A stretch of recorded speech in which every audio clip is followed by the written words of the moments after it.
নমস্কার বন্ধুরা। তো আমি আজকে দই কাতলা বানাবো ভাপা। ওই জন্য আমি এখন মশলা বাটবার জন্য রেডি করছি। কি কি মশলা এখানে বাটবো আপনারা দেখতে থাকুন।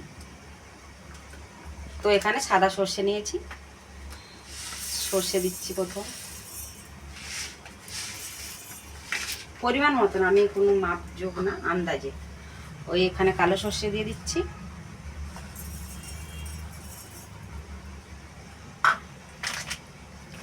ওরপর আমি এখানে পোস্ত দিয়ে দেব।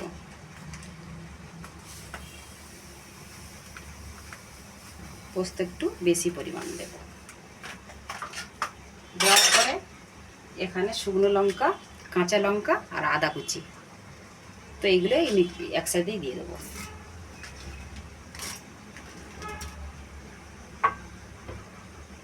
দেওয়ার পরে মিক্সিতে একটু হালকা করে লবণ দেব, দিয়ে পেস্টটা বানিয়ে নেব।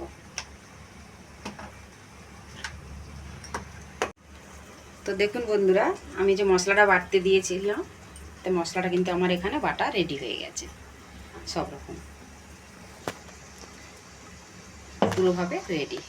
তো আমি এখন এইটা মাছের মধ্যে দিয়ে, যেহেতু ভাপা বানাবো তো ওর জন্য আমি সব উপকরণটা একসাথে মিক্স করে নেব।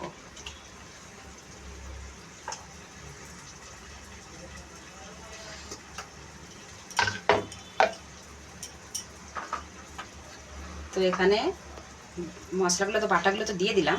তো এখন হলদি দিচ্ছি, হলুদ গুঁড়ো দিয়ে দিচ্ছি পরিমাণ মতো।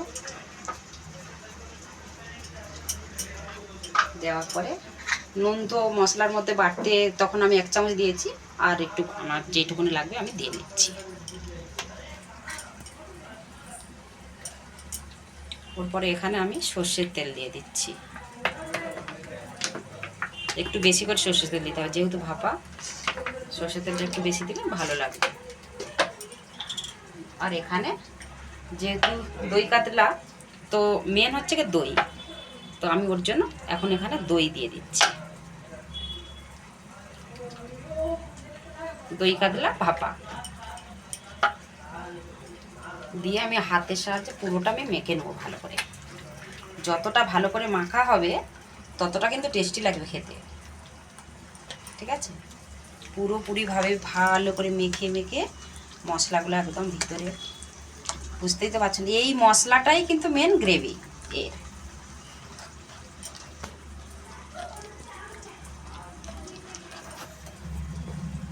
তো আমার এখানে মশলা মাখানো মাছগুলোতে মোটামুটি হয়ে গেছে।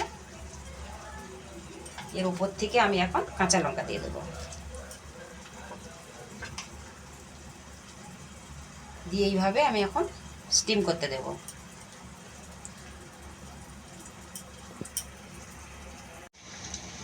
তো আমি ম্যারিনেট করে কিছুক্ষণ রেখে দিয়েছিলাম, বেশিক্ষণ রাখতে পারিনি, কেননা আমার একটু বানাতে হবে তাড়াতাড়ি, সেই জন্য 15 মিনিটখানে রেখেছিলাম।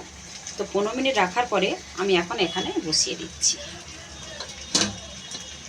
এই দিলাম, দেওয়ার পরে ছোট্ট একটা প্লেটের সাহায্যে আমি এখন ঢাকা দিয়ে দেবো।